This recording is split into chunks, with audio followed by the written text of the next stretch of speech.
I don't know if you can relate or not, but I really love Hamlet. I love it. I know it really well. I've taught it for 10 years straight. So I'm really familiar with the words in there, beautiful words in there. And I have gone over it and over it and over it. In fact, you might say that I'm a specialist in teaching Hamlet. I think a decade teaching the same book will do that for you.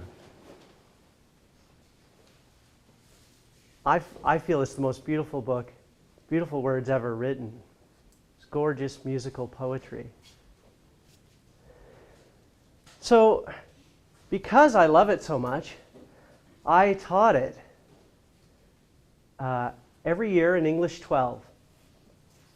It took up half the course. The course was a semester long, and half the course was taken up with the in-depth study of all things Hamlet.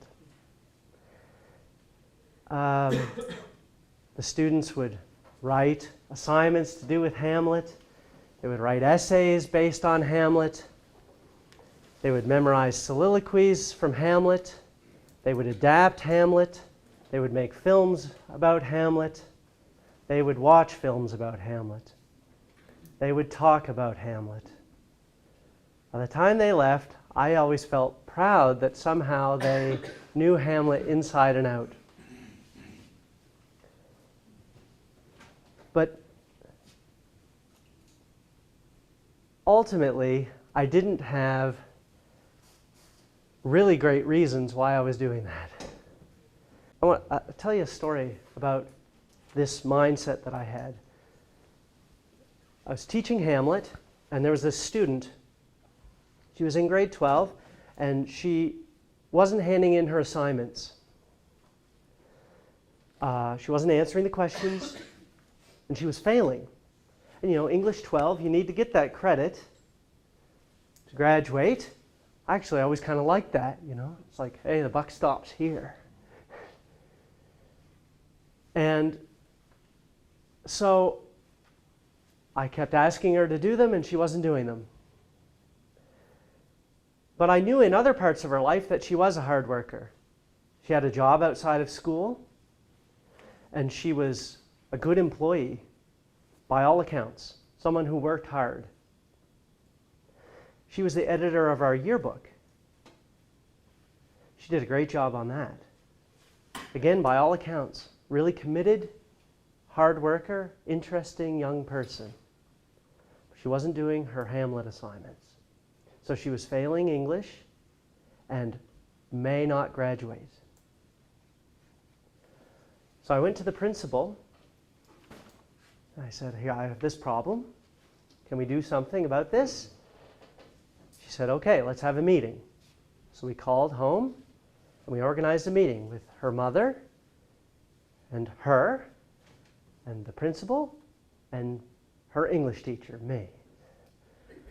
And I remember sitting in the principal's office talking to all of them. I explained the situation. I said, she's not doing the work. I can't give her marks for nothing. She's not going to graduate if she keeps this up. And the mother said, Danielle, this was her daughter, Danielle, I had to study Hamlet when I was in school. I didn't understand it either. And I didn't like it either. But I had to do it to graduate. So you have to do it too. So just do it. She did it. And she did the assignments, what I would describe as adequately. They were completed. And she received a 60, which in our school is a pass. And she got the credit and she graduated. The thing is that I've become convinced that she learned virtually nothing from that work. probably the same amount as her mother did. And when I really sit down to think about it, when I sat down to start thinking about it, I considered the fact that maybe I have to change what I'm doing. That this isn't good enough.